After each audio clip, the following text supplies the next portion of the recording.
Kalau pejabat mah kayak Pak Presiden udah pakai drum bambunya untuk opening acara pameran di Jakarta. Terus Pak Fadlizon bikin gitar, bass sama drum 3 jenis. Terus kayak yang udah pakai mah Balawan yang gitaris dari Bali.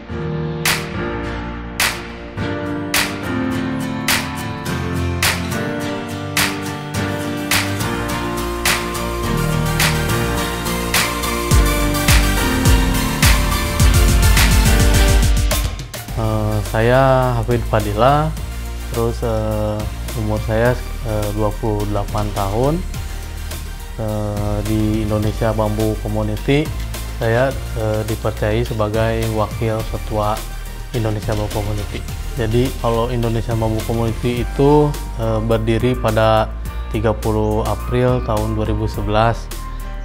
Latar belakang terbentuk komunitas ini sebetulnya awal dari penggiat atau pencinta-pencinta bambu. Terus jadi pertemuan antara ketua komunitas dengan salah satu pengrajin bambu gitu. Awalnya di kota Bandung, Abah Yudi namanya pengrajinnya, ketemu dengan ketua komunitas Pak Adang Muhyiddin gitu. Nah, jadi awalnya memang kita fokus di alat musik. Jadi Pak Adang sebagai yang punya ide lah gitu, yang punya ide, dan si Abah Yudi itu sebagai pelaku gitu, pelaku dan pembuat alat musik. Jadi selama ini kalau alat musik kita hampir 14 jenis alat musik yang sudah dibuat. Drum bambu, terus gitar bambu, bass bambu. Terus ada alat tiup juga kayak trompet, saksofon, terus alat gesek kayak biola bambu. Jadi kenapa pengen buat alat musik bambu? Karena pengen beda pertama mah, terus belum ada yang buat, terus pengen cari yang baru gitu, yang fresh. Range harga mah mulai dari 3 juta kayak biola itu mulai dari 3 juta sampai kayak drum mulai dari 30 juta. Kalau alat musik mah lebih ke luar negeri dibanding di Indonesia. Kalau Indonesia mah ada, cuman masih hitungan jari, dan itu juga pembelinya masih di kalangan pejabat. Terus musisi mah hitungan jari lah, sedikit musisi mah gitu. Kalau boleh tahu? Kalau pejabat mah kayak Pak Presiden udah pakai drum bambunya untuk opening acara pameran di Jakarta. Terus Pak Fadlizon bikin gitar, bass sama drum 3 jenis. Terus kayak yang udah pakai mah Balawan yang gitaris dari Bali. Terus Bang Iwan Fals pernah, Iwan Fals. Luar negeri mah yang udah Malaysia, terus Filipina, Taiwan, terus ada Jepang, Belgia, Romania, terus Jerman, Prancis gitu. Kalau alat musik kesannya mah ya punya kebanggaan tersendiri karena alat musiknya masih jarang, terus ya unik, dan bahan bakunya sih yang paling penting mah bambu. Jadi kalau kayu kan ada kelebihan bambu teh tumbuhnya banyak, terus lebih cepat dibanding kayu gitu. Bahan baku dan murah.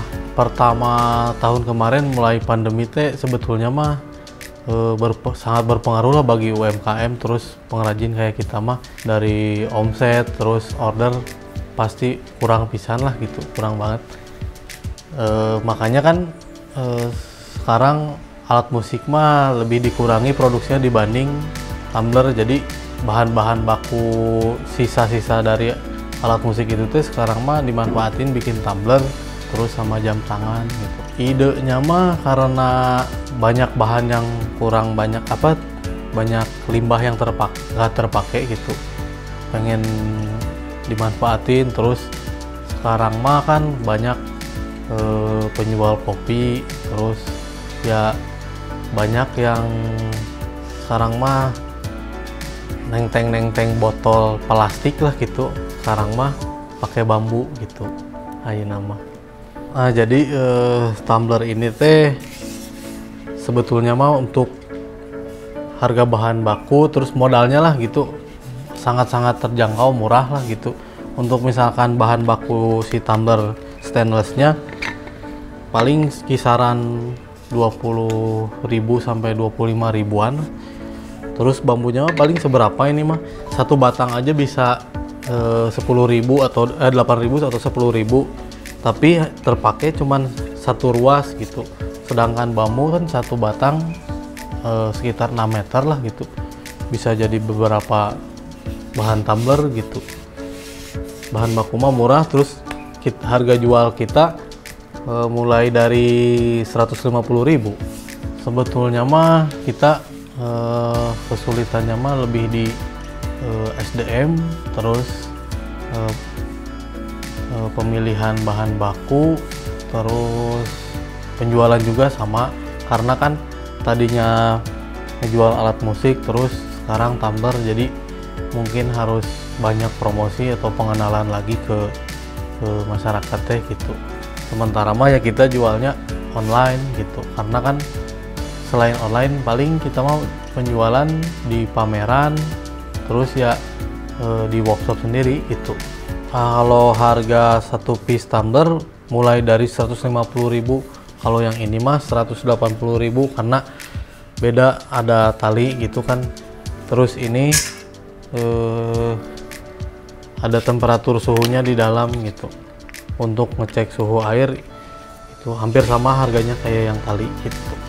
Kalau penjualan satu bulan mah dirata-ratain sekitar 50 lah sampai 200 tumbler itu satu bulan.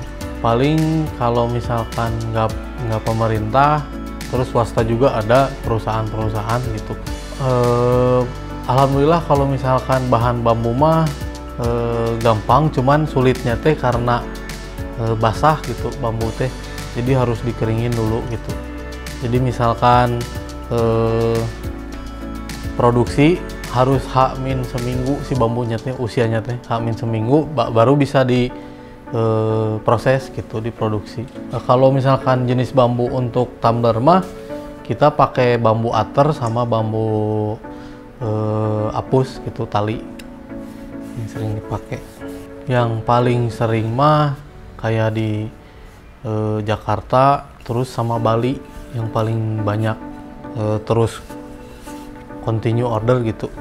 Paling banyak yaitu dua kota itu, Jakarta sama Bali. Responnya mah ya karena berbeda lah dari yang lain gitu. Terus kita ada kelebihannya juga, bisa custom, misalkan customnya tuh bisa di branding merek sendiri atau nama sendiri bisa gitu. Jadi si konsumen teh ngelihat dari situnya gitu, bisa di branding sendiri. Harapannya mah naonnya banyak sih sebetulnya mah. Pertama intinya mah produk-produk pengen dikenal lah di Indonesia minimal mah sebelum luar negeri mah, karena kurang dilirik si bambu teh karena terlalu menyepelekan bahan bambu gitu. Padahal mah karena bahan bambu teh harusnya mah spesial lah gitu. Kadang-kadang masyarakat awam mah paling jadi produk-produk kursi terus tangga atau apa gitu, kurang bisa mengeksplor gitulah. Kalau perawatannya mah hampir sama lah kayak produk-produk kayu, jadi jangan disimpan di tempat lembab, terus air hujan gitu. Air hujan mah harus langsung dilap aja gitu, karena air hujan mah mengandung asam kalau nggak salah mah, jadi cepat pisan karat gitu. Sebetulnya mah pesannya mah tetap konsisten lah gitu di bidang masing-masing, terus jangan pernah terganggu dengan pandemi lah gitu, jadi down terus semangat gitu, tetap berkarya lah walaupun di masa-masa pandemi.